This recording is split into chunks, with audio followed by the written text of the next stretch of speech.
Em nome do Pai, do Filho e do Espírito Santo.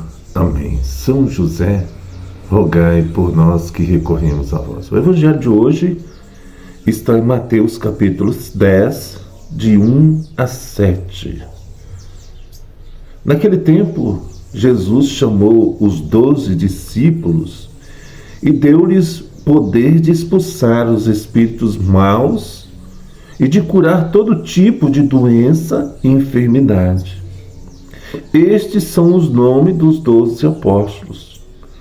Primeiro, Simão, chamado Pedro, e André, seu irmão, Tiago, filho de Zebedeu, e seu irmão João, Filipe, Bartolomeu, Tomé e Mateus, o cobrador de impostos, Tiago, filho de Alfeu, e Tadeu, Simão, o Zelota, e Judas Iscariotes, que foi o traidor de Jesus.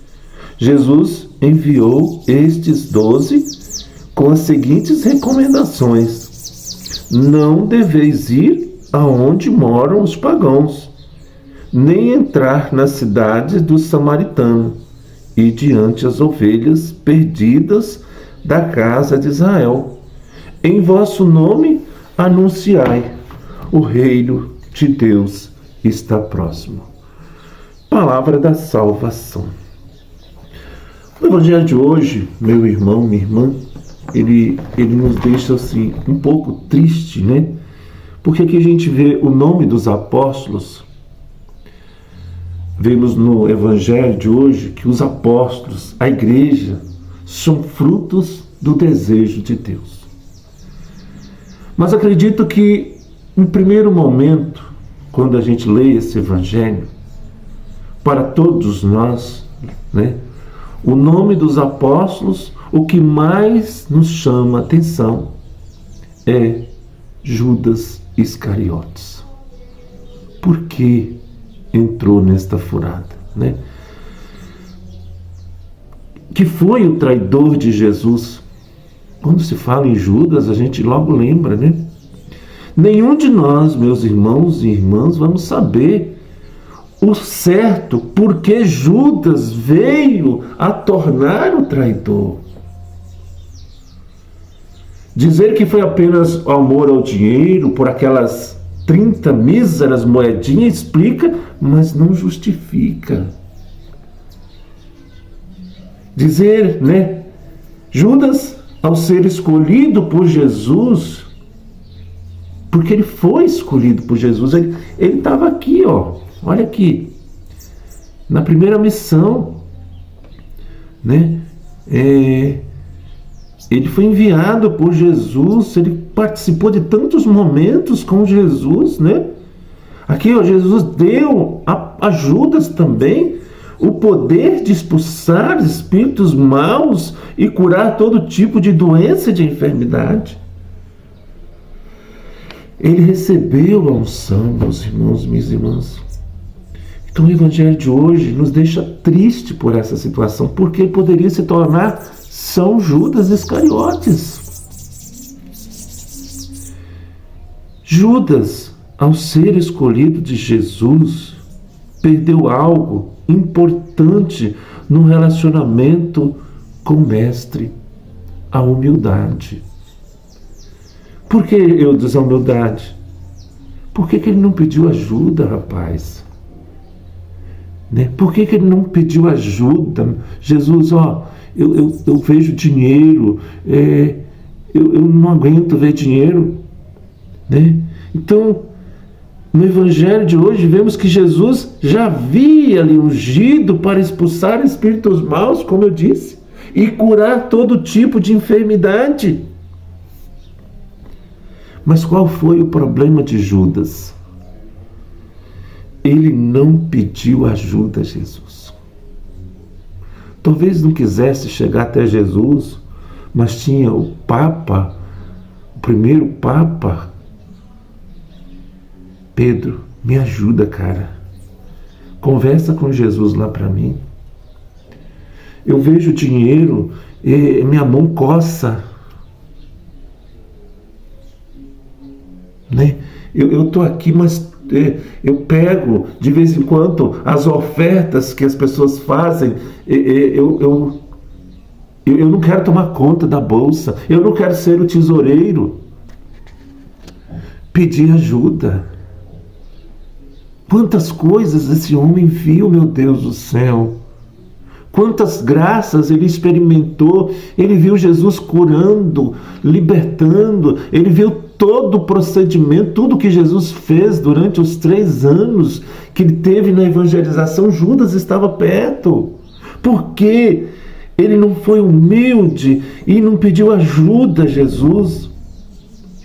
Por que ele não reconheceu que ele tinha dificuldade com o dinheiro? Por que Judas nunca se sentou para conversar com Jesus, para falar sobre a sua miséria e sobre a sua fraqueza? Talvez não pudesse chegar até Jesus, talvez a falta de humildade dele, mas chegasse até Pedro, até João, até um dos discípulos. Até Maria, que caminhava junto com eles. Faltou em Judas a humildade. Talvez Judas tenha realmente caído na armadilha que o diabo preparou para todos aqueles que foram escolhidos para ser algo especial na vida. Por isso, meu irmão, minha irmã, o que aconteceu com Judas pode acontecer comigo. Sim, em trair o Senhor, em trocar Jesus por míseras 30 moedas. E quantas vezes nós fazemos isso? Meu Deus, ele poderia se tornar, hoje é dia de São Judas Iscariotes. Você já parou para pensar? Então, meus irmãos, minhas irmãs, o que entrou no coração de Judas? A vaidade e a vergonha. Trazendo isso para o dia de hoje, porque os homens e mulheres de hoje, às vezes o que acontece? O sacramento da confissão. Às vezes pensamos assim, o padre, o que o padre vai pensar de mim? Foi o que passou na mente de Judas. O que Jesus vai pensar de mim?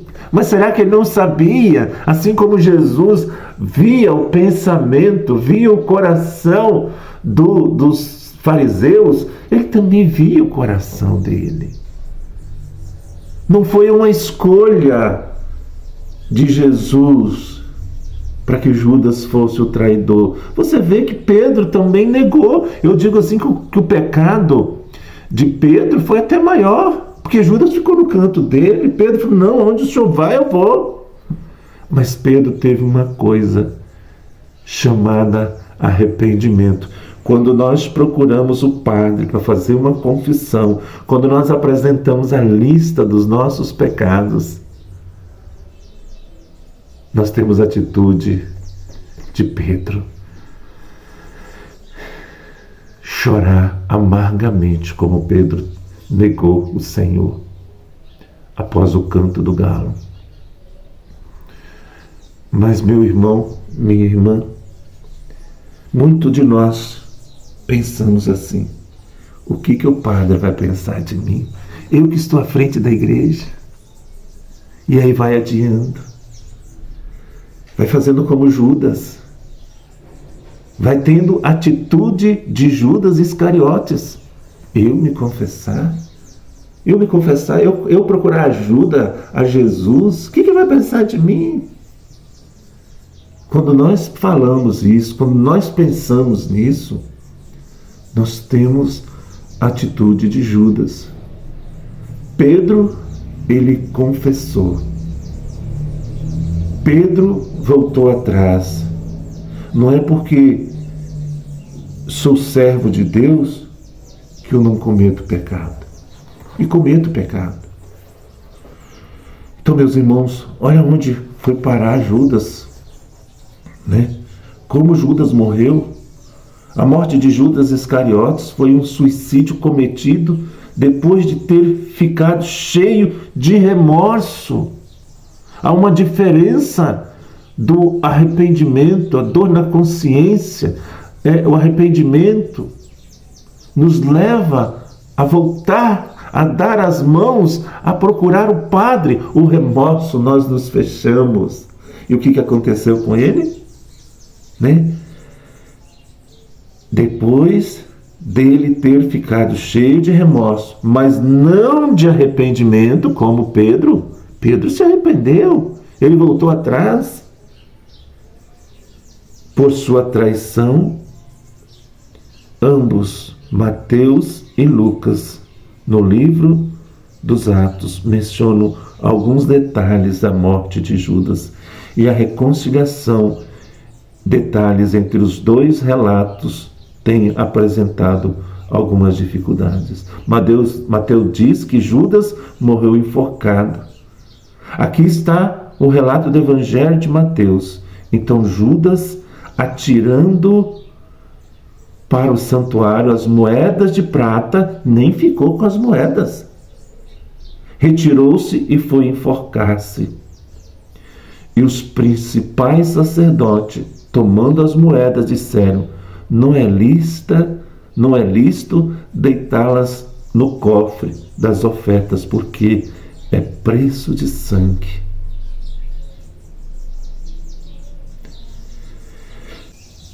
Então Judas morreu enforcado, Ele mesmo se matou,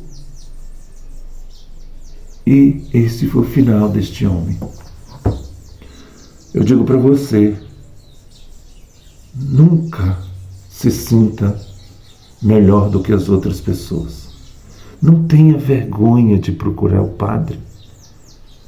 Na primeira sexta-feira do mês, eu marquei uma confissão. Que maravilha, meu irmão. Senti o desejo de querer voltar. E eu vejo que depois você faz uma confissão, você é igual um jogador. Você está com a bola, você dibra os inimigos, dibra os adversários. O que isso quer dizer no campo espiritual? Quando você vê que isso é pecado, você dibra, você vem para a esquerda. Se você vê que a esquerda te leva a pecar, vai para a direita, e você vai para o meio do campo, até acertar o gol. O gol é o quê? É o céu. O campo é o mundo. Os adversários são inimigos. Triste. Eu fico triste com a atitude de Judas. Fico triste com muitos Judas que hoje estão tendo a atitude do seu profeta, chamado Judas Iscariotes. Fico triste com isso. Que Deus abençoe, meu irmão, que sejamos Pedro, não Judas. Que não enchemos o nosso coração de remorso, mas de arrependimento. Em nome do Pai, do Filho e do Espírito Santo. Amém. Deus abençoe.